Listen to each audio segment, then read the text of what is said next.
Emira Selimi, vajza shqiptare nga qyteti i Shkupit ka marrë iniciativën për hapjen e bibliotekës së parë shqipe në qytetin e Manastirit. Në një intervistë për Fox News, ajo tregon vështirësitë gjatë kësaj iniciative, duke theksuar edhe lumturinë që shfaqet në sytë e fëmijëve të vegjël shqiptar në Manastirin e bukur të Shkupit. Unë që e vogël kam qenë shumë apasionuar pas gjuhës shqipe dhe pas historisë, në ndërkohën e të gjithë dim që Manastiri luan një peshë shumë të madhe në rolin historik të kombit ton.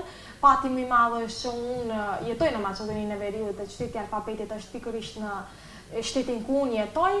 Gjithmonë kam qenë e lidhur e kam vizituar që në fëmijëri shumë shpesh, pastaj edhe si gazetare kam pasur më së shumti mundësi që të shkoj dhe të veproj dhe të kontribuoj atje, por më pas nga Maqedonia kishte disa njerëz që e penguan, domethënë hapjen e bibliotekës në katin përdhes të Muzeut të Alfabetit, për arsye nuk janë të paqarta, edhe pse në fillim me drejtorin e muzeut ishim shumë të dakorduar që biblioteka të hapej poshtë në katin përdhes të muzeut. Ajo shprehet se biblioteka do të jetë një ndihmës e madhe për mbrojtjen e gjuhës shqipe në këtë vend.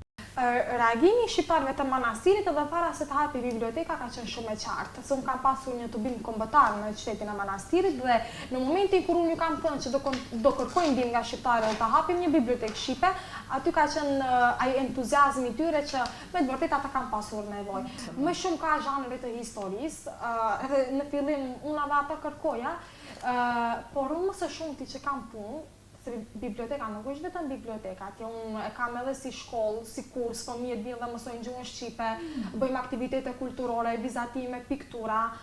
Kombi mbrohet me gjenerata të ardhshme. Unë ty asnjëherë nuk mund të ta ndryshoj bindjen, as ti mua nuk mund të ma ndryshosh.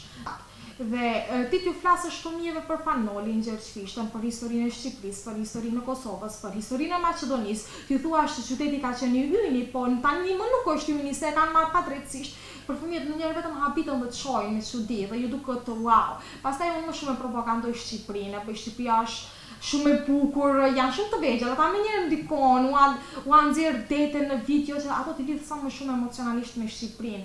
Duke ju drejtuar të gjithë shqiptarëve që të ofrojnë ndihmë sa munden dhe të dorëzojnë libra në gjuhën shqipe në bibliotekën e Manastirit, Emira ka edhe një thirrje për të gjithë shqiptarët, kryesisht të rinjt dhe fëmijët e vegjël.